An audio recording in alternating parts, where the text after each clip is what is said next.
Hello అండి. గోరుచిక్కుడుకాయ పాటోళీ కూర.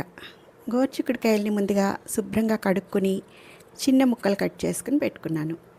అలాగే శనగపప్పుని గంట 2 గంటల ముందుగా కడిగి నానబెట్టి పెట్టుకున్నాను.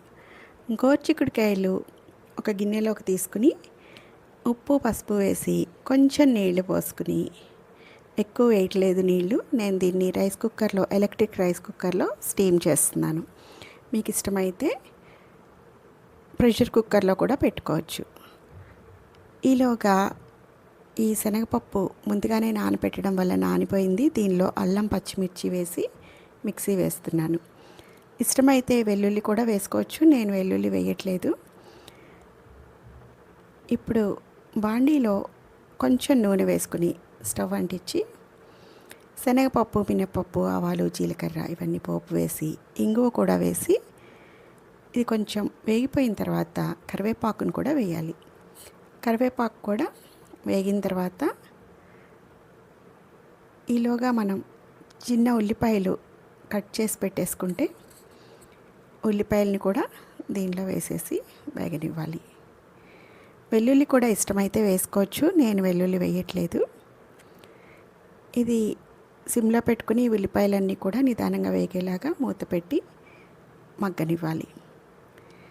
గోరుచిక్కుడుకాయలు మరీ ముదురువి కాకుండా తీసుకుంటే టేస్ట్ బాగుంటుంది. మరీ ఎక్కువ ముదురుగా ఉంటే కూడా పీచు మరీ ఎక్కువగా ఉండి గట్టిగా ఉంటాయి, అప్పుడు టేస్ట్ అంతగా బాగోదు.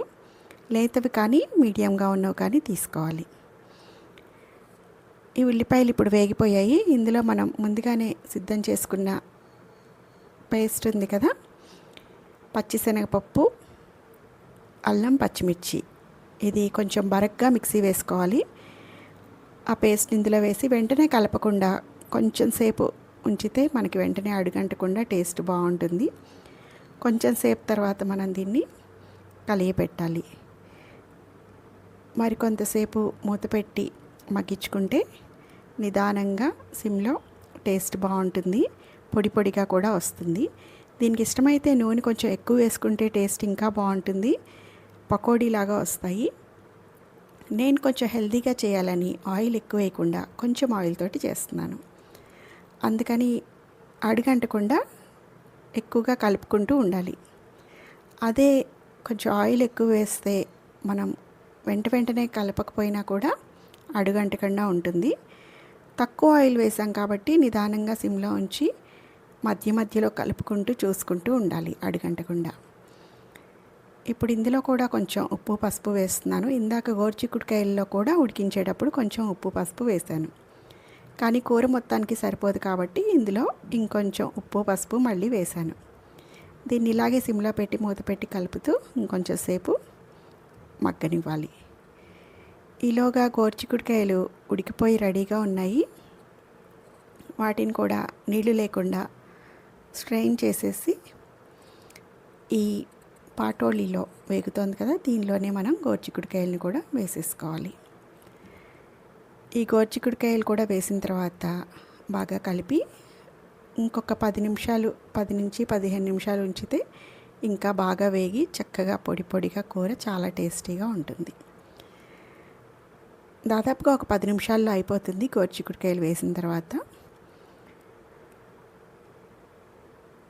ఇదిగోండి, ఇలా కొంచెం మధ్యలో అడుగంటుతున్నట్టుగా ఉంటే కనుక మళ్ళీ మనం కలుపుకుంటూ నిదానంగా మూత పెట్టి చేసుకోవాలి.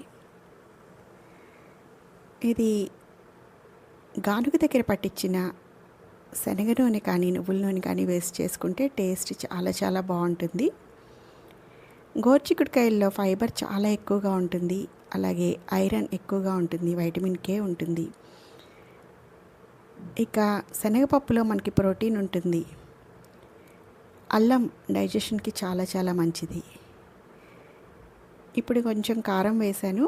కారం వద్దు అనుకుంటే ముందుగా పచ్చిమిరపకాయలు వేసాం కదా, అదే చాలనుకుంటే వేయక్కర్లేదు.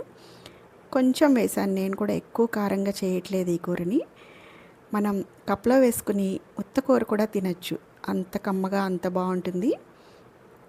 వెయిట్ లాస్ కోసం ట్రై చేసేవాళ్ళు కూడా ఈ కూరని తరచుగా చేసుకుని తింటూ ఉండొచ్చు. హెల్తీ, టేస్టీ, అలాగే క్యాలరీస్ కూడా చాలా తక్కువగా ఉంటాయి. వెయిట్ మేనేజ్మెంట్ కోసం ట్రై చేసేవాళ్ళు, అలాగే హెల్తీగా ఉండాలనుకునే వాళ్ళు, డైజెస్టివ్ హెల్త్ బాగుండాలనుకునే వాళ్ళు ఈ కూరని రెగ్యులర్గా వారానికి ఒకసారి తీసుకుంటూ ఉండొచ్చు. చూసారు కదా, ఆల్రెడీ మగ్గుతూ ఉంది. ఇంకొక 2 నిమిషాల నుంచి స్టవ్ ఆఫ్ చేసేస్తాను. చాలా చాలా టేస్టీగా ఉంటుంది ఇది.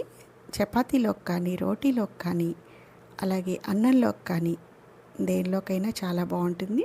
ఉత్త కూర కూడా తినేసేయచ్చు హ్యాపీగా. ఈ గోరుచిక్కుడుకాయలతో ఇంకొక రెసిపీని నేను ఇంతకుముందే మన ఛానల్లో పోస్ట్ చేశాను. కావాలన్న వాళ్ళు అది కూడా చూడండి. చూశారు కదా ఎలా పొడి పొడిగా వచ్చిందో. ఊరికే కూడా తినేసేయచ్చు ఈ కూరని, అంత టేస్టీగా ఉంటుంది. ఇక చపాతీలోకి కూడా చాలా బాగుంటుంది. ఇలాంటి హెల్తీ రెసిపీస్ కోసం తప్పకుండా మన ఛానల్ని సబ్స్క్రైబ్ చేయండి, లైక్ చేయండి, షేర్ చేయండి. Thank you for watching.